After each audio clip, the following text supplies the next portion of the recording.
ayan guys. May bago akong estudyante. Kasi ako yung teacher sa buong classroom na to guys. Ayan yung mga estudyante ko. Charan! Yung aking mga linabhan. Dara ako ginsampay tanan. Tapos kanina guys, morning, wala akong ginagawa. Pagising ko guys, naglinis ako dito sa buong classroom. Itong dito kanina, puro dito lahat libro. Ayun, nilipat ko na sila doon lahat. Ayan. Nilipat ko na sila dito lahat. Tapos dito, nilinis ko na. Tapos ito guys, yung buong classroom kanina, minap ko yan. Simula doon hanggang dito yan. Minap ko yan. O ayun yung mga chair yan, nakaayos na yan doon. Kasi ito kanina, minap ko na yan lahat. Tapos yung garden doon sa labas, nilinis ko na din. O, ayan o. Nilinis ko na yan. O, nilinis ko na yan kanina. O. Ayan. O, diba? Nilinis ko na. O, diba? Ipakalinis na, nandyan na lahat ng basura. Nilagay ko na dyan. Tapos yung mga kapwa ko doon, yung mga tao dyan kanina, sinisigawan nila ako, sinasabi daw nila, ang sipag-sipag ko daw. Diba? O diba? Malinis na dito sa area namin. Ito, buong room na to kanina, nilinis ko yan kanina. O diba? Nagmap ako dito, whole room kanina, nilinis ko na yan kanina, diba? Bongga. Kaya sa papalit dito sa akin, napakaswerte nila kasi malinis na. Ito talaga siguro yung purpose na dapat akong i-quarantine dito para maglinis, di ba? Tapos wala akong ginagawa kagabi. Wala akong ginagawa dito kagabi. Ang ginagawa ko, nagbasa lang ako ng libro. So, I'm here to my alma mater. Bumalik ako sa Tikong School. O, di ba? Dito ako sa INO, National High School. O, ito, binabasa ko to whole night. Tapos, may nakikinig sa akin na foreigner, kinukorek yung accent ko. Katulad na lang ng regions. Ano ba? Regions. Ang culture. Nakakainis lang kasi, alam mo yung American yung kausap mo tapos kinukorek niya ako sa accent ko. Pero okay na yon, diba? Tapos kanina habang naglilinis ako dyan kanina, nilinis ko dyan kanina. Ayan, yung mga libro na yan kanina, dito yan, banda kanina, dito yan. Tapos nilipat ko na sila doon lahat. O, diba? Tapos itong buong room na to, pinap ko yan hanggang labas. O, diba? Tapos, yung mga nakakwarantine doon sa kabila, sabi daw nila, wow, ang sipag-sipag naman. O, diba? Tapos, may nakita akong Bible. Ayan, babasahin ko na naman tumamayang gabi. Wala akong kasama dito sa room ko. Itong classroom na to, ako lang mag-isa. Yung kabatch ko, na dalawa lang naman kami, yung isa, seaman, doon siya sa kabilang room, ako dito. O, diba? Sa isang classroom, yung isang tao. Doon siya sa kabila, at saka dito ako. Pero dyan sa kabilang mga building, madami sila dyan. Madami sila. Pero dito sa building na to, kami lang. Diba? Tapos kagabi may dumating na naman na dalawa. Diyan sila nilagay sa baba, kaso lang hindi daw sila makatulog. Kaya nilipat na naman daw sila doon sa kabilang building.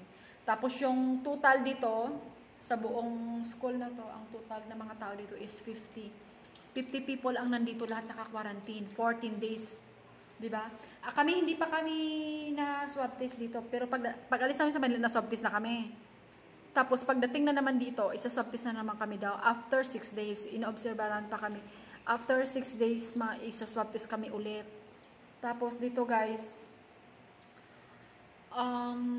pinadala ko na sa kanila ni mama yung ibang chocolate. Ay, yung iba. Lahat pala pinadala ko na yung chocolate. Kunti lang naman yun.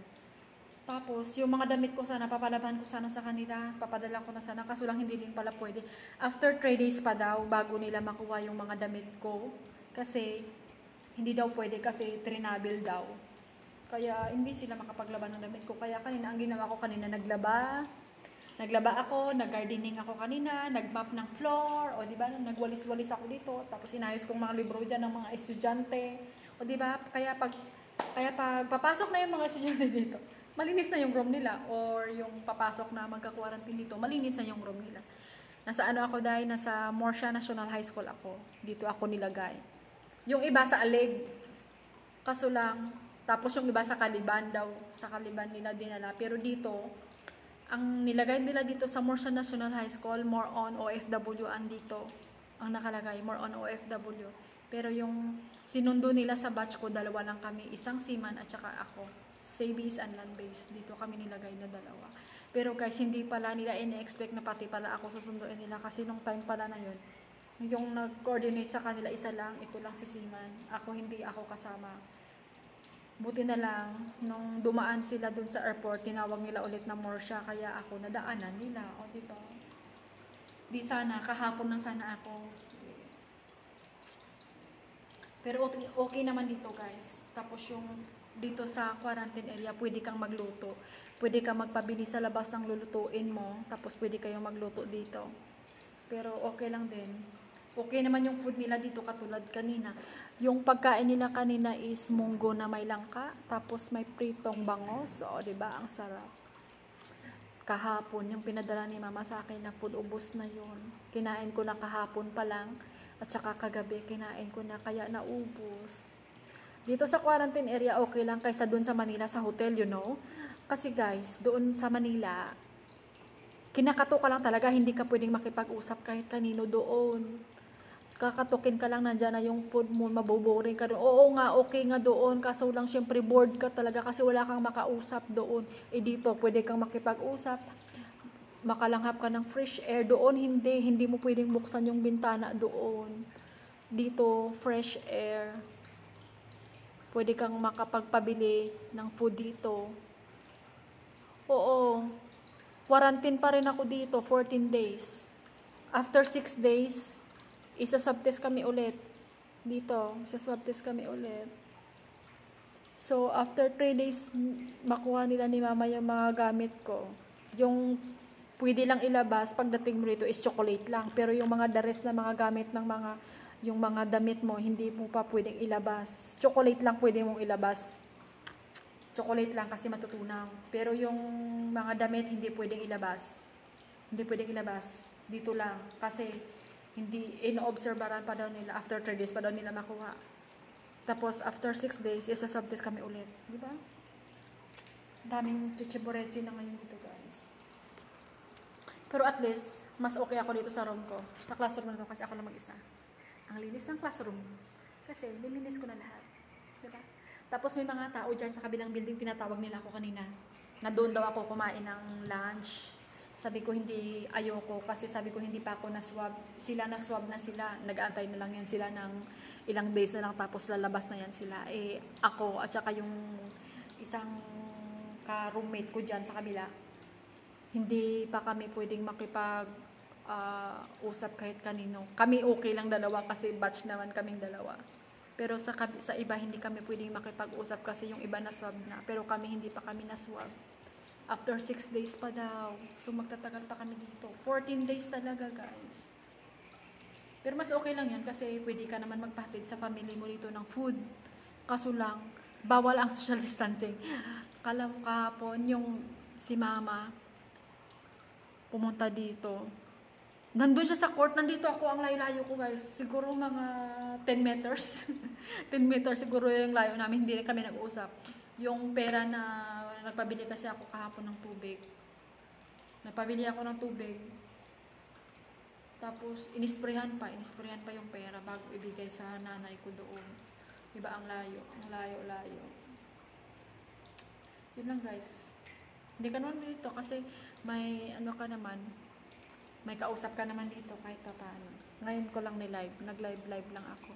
Kasi, mamaya-maya, maliligo na ako guys. Yung kasama ko naligo na doon. Kaya pinauna ko muna siyang maligo. So, mamaya na ako maligo. Kasi, kanina napagod ako kasi naglaba ako. Parang nanibago siguro ako guys. Kasi, naglaba ako, nag-hand wash ako. Kasi, siyempre, galing tayo ng abroad. Yung paglalaba doon is machine naman. Sa 2 years mo, hindi ka nakapag-hand wash. Ngayon na ulit ako nag-hand wash, kaya sumakit yung likod ko. Kaya nagpahinga muna ako after lunch. After ko maglaba, tapos nag-lunch. Tapos ayun, sinampay ko na, pinatulog ko na yung labahan ko doon sa labas. Tapos dito ko na sinampay sa loob ng room ko. Ayun yung mga estudyante ko yun. Yun, yung mga estudyante ko. Taran! Hindi ko siya pwedeng isampay sa labas kasi wala akong clip at saka wala akong hanger. At saka wala akong masampayan. Yung iba doon may sampayan sila doon. At saka may mga hanger sila. Ako dito wala. Kaya dito ko na lang sila nilagay. Tapos may fan naman. Kaya mabilis siguro yung matuyo. Pero at least yung room ko napakalinis. Napakaluwag. O diba, napaka-fresh kasi kahit walang aircon, fresh yung hangin. Hindi mo na kailangan mag-aircon dito. Kasi fresh yung hangin. Hindi mo na kailangan mag-aircon. Tapos pag may pagkain na sa baba, tatawagan kami nila, oy, kumain na kayo, nandito na yung lunch, nandito na yung breakfast or dinner nyo. O yan, hinahapit na yan nila dyan. Mansig, babaan na lang kami doon sa baba. Babaan na lang kami doon sa baba. O, diba? Ganun. Tingnan nyo guys yung mga ibang mga kabuilding ko. Kasi siguro nagmumuni-muni na sila. Pero pag gabi guys, ang ingay nila dito kasi umiinom sila. Umiinom sila ng alak dyan sa kabila. Pero kami dito hindi kami umiinom ni kuya. Nagchichismisan lang kami about sa life namin. Ayan sila guys. Ayan. Nilinis ko na dyan kanina. Andun, no? Yung mga tao dyan siguro tulog. Kasi mamaya pa yan sila maglalabas. Mamaya pa yan sila maglalabas. Tapos yung iba doon, nagwa-watch sila ng movie. Nandun sila. Nagwa-watch sila ng movie. Doon sila sa taas. Tapos doon sa kabila, wala ding tao doon. Tapos nandun yung court. Diyan o sa puno ng kahoy kami kumukuha ng food namin kasi diyan nila hinahatid. Yung higaan namin ito guys, folding bed. Folding bed yung higaan. Pero okay naman yung folding bed. Folding bed yung higaan dito. Diba? Napakalinis dito kasi nilinis ko na dito kanina. Ayan yung mga pananim ko. Pananim pala. Nilinis ko na yan kanina, oh. Nilinis ko na yan kanina, oh, diba? Napaka-fresh ng hangin dito. Ayan, oh. Yan kanina sa loob ng room yan. Nilinis ko yan. Tapos, ayan, nilabhan ko kanina, oh. Nilabhan ko. Yan yung mga basura. Diba? Ayan, oh. Napaka-fresh ng hangin. No need to aircon. Ando na si kuya. Tapos si kuya maligo. Diba? Diyan ako nahiga. Komportable naman ako kahit paano.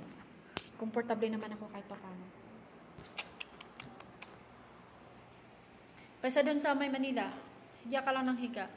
Naikot mo na yung 4 na sulok ng hotel. Wala ka talaga makakausap dun. Pero dito okay lang. Dun sa Manila, nakakapagod humiga. Pero dito okay lang. Kasi pwede kang gumala-gala, pwede kang makipag-usap dyan kahit kanino dyan. Kaso lang social distancing. Pero doon sa hotel talaga, bawal talaga. Pero dito is okay lang. Okay lang yung place. Fresh na fresh. Isang last step na to. Makakauwi na ako sa bahay. Bye-bye. Maliligo muna ako.